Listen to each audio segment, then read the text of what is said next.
मीरपुर नाम के शहर में तेजस अपनी पत्नी नीरू के साथ रहता था। पति पत्नी दोनों ही नौकरी करते थे। एक दिन तेजस गांव अपनी माँ के पास फोन करता है। हेलो, प्रणाम माँ।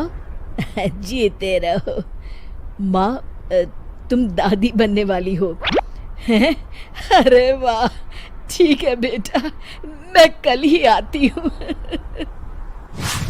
जब माँ जी शहर पहुंची तो बेटे बहू ने बहुत अच्छे से स्वागत किया। लीजिए माँ जी, चाय। अरे गर्मा गर्म पकोड़े ले आओ माँ के लिए। नीरू रसोई में गई और 2 मिनट में ही पकोड़े ले आई। जी ये लीजिए। बहू जादू से बनाए हैं क्या? अभी तो रसोई में गई थी। यम्मी। माँ जी, शीला रसोई में पकोड़े तल रही है, मैं बस लेकर आई। हे भगवान, मेरा धर्म भ्रष्ट कर दिया तूने। अब तो गंगा जल से शुद्धिकरण करना होगा। दूसरे दिन, माँ जी मैंने नाश्ता बना दिया है, ऑफिस जा रही हूँ। पर अभी तो घर का सारा काम पड़ा है। शीला आती ही होगी, झाड़ू पोछा बर्तन कपड़े वो सब कर लेगी। हमारे जमाने में घर का सारा काम हम ही करते थे। जी माँ जी, आप बहुत होशियार हैं, मैं घर ऑफिस दोनों नहीं संभाल पाती। तो जरूरत क्या है घर से बाहर जाकर चाकरी करने की? वैसे भी घर का काम खुद करने से घर में बरकत आती है, समझी? पर माँ जी। पर वर कुछ नहीं, इस महीने की पगार मिले फिर ऑफिस बंद है। हाँ। रात को नीरू तेजस से कहती है, सुनिए जी, माँ जी बोल रही थी कि मैं नौकरी छोड़ दूं। वैसे ठीक ही तो है, अभी तुम्हें आराम की जरूरत है। फिर भी आराम कहाँ, शीला को छुड़ाने के लिए बोल रही थी। तो अब 24 घंटे में इतना काम तो कर ही सकती हो। पर जॉब पसंद है मुझे, घर पर मन नहीं लगेगा।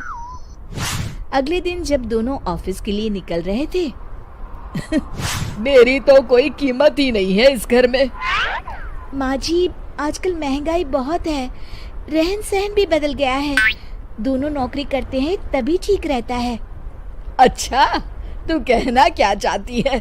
मेरा बेटा तुझे बिठा के खिला नहीं सकता? तू ही इस घर का खर्च चला रही है, हैं?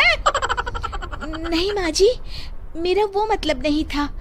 मतलब खूब समझती हूँ, ये बाल धूप में सफेद नहीं किए मैंने। हाँ।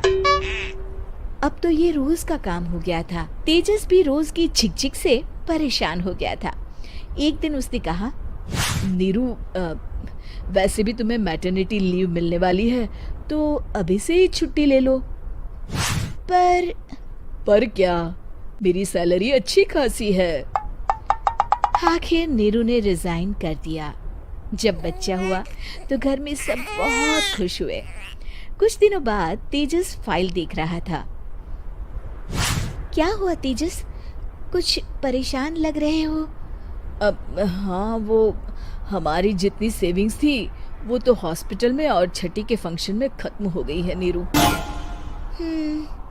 और अभी वैसे मंदी चल रही है तो मैं बोल रही थी कल मुन्ना को हेपेटाइटिस का टीका लगवाना है। नीरू, क्या पोस्टपोन नहीं कर सकते? नहीं जी, बिल्कुल नहीं। अब तेजस को समझ में आ रहा था कि उससे गलती हुई है। पैसों की कमी का असर घर के माहौल पर भी पड़ रहा था। अगले दिन, बेटा मेरा चश्मा और ये दवाइयाँ ले आना, पर्चा देते हुए माँ जी ने कहा।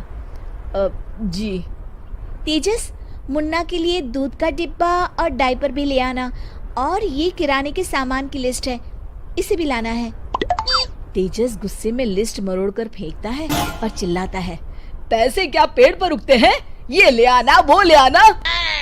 अरे पर ये जरूरत का सामान ही है। वो गुस्से में बिना कुछ कहे ऑफिस चला गया। अरे लंच तो ले जाइए। नीरू दौड़कर डिब्बा पकड़ाती है। एक दिन खाना खाने के बाद, नीरू, अब तो मुन्ना कुछ बड़ा हो गया, तो अब तुम वापस ज्वाइन कर लो ना जॉब। पर इस रिसेशन में जॉब मिलना बहुत मुश्किल है। ट्राई तो करो। फिर मुन्ना, माँ जी है ना, और एक फुल टाइम मेड भी लगा लेंगे। पर माँ जी, उन्हें तो पसंद नहीं। तभी माँ जी वहाँ आ जाती है और प्यार से नीरू के सर पर हाथ फेरते हुए बोलती है, अब मेरी समझ में आ गया बहू, पहले के और अब के समय में अंतर है। तुम काम शुरू करो, मुन्ना की जिम्मेदारी मेरी। मेरी प्यारी माँ जी, ये कहकर नीरू उनके गले लग गई। शिक्षा, परिवर्तन संसार का नियम है, हमें भी समय के साथ चलना चाहिए। उम्मीद है कि आपको हमारी ये कहानी पसंद आई होगी।